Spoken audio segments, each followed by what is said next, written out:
যদি বাস্তব জীবন নিয়ে কিছু বলতে হয় তাহলে আমরা এটার দিকে খেয়াল করলে বুঝতে পারি যে আল্লাহ তাআলার নিয়ামত কত বড়। আপনি একজন মুসলিম হয়েও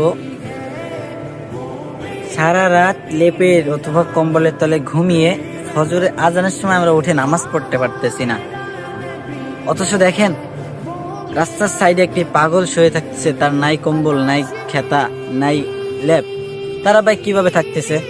এটা আল্লাহ তাআলা বড় নিয়ামত, বুঝছেন?